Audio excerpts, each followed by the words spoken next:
comment s'est mise en place l'adduction d'eau potable à Saint-Paul? Elle s'est fait très tardivement chez nous, à cause ou grâce à tous ces nombreux points d'eau que les propriétaires ont fait eux-mêmes, leur réseau.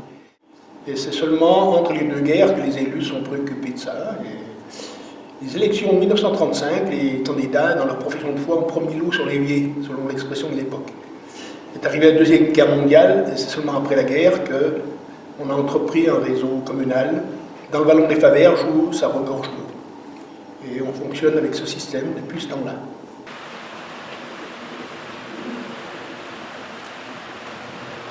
Alors Joseph, vous avez participé à ce chantier de l'eau à Saint-Paul, notamment à la suite de la station de pompage. Qu'est-ce que vous avez fait précisément? Eh bien, c'était dans les années 50. Notre travail consistait à creuser la tranchée.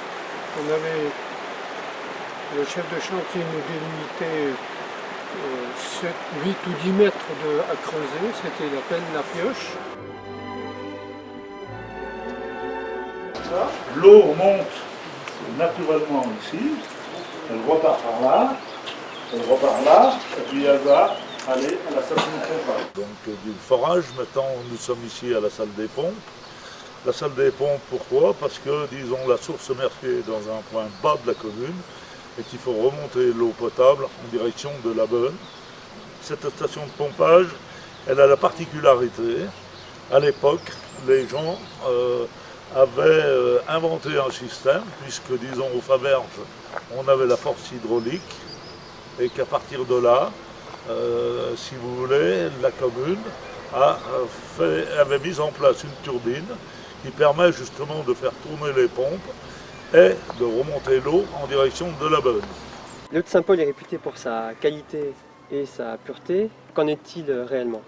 Saint-Paul se situe dans un contexte d'environnement particulièrement favorable à la production d'une eau de qualité, en particulier pour des eaux souterraines ou des eaux de source. En effet, dans la région de Saint-Paul, on trouve un milieu rural qui est essentiellement basé sur l'herbe. On trouve, premier facteur favorable. Deuxième facteur favorable, il existe un amont naturel boisé.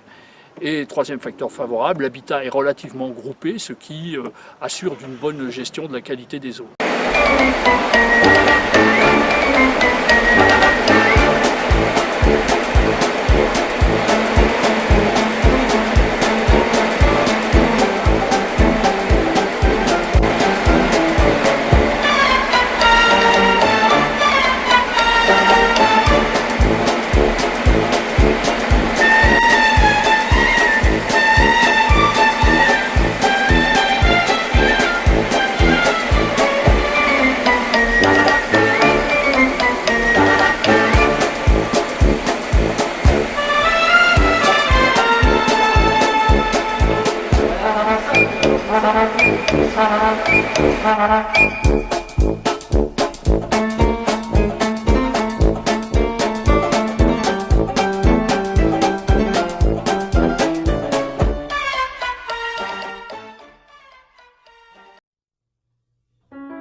Après plus de 60 ans de bons et loyaux services, la turbine a laissé sa place à des pompes de toute dernière génération.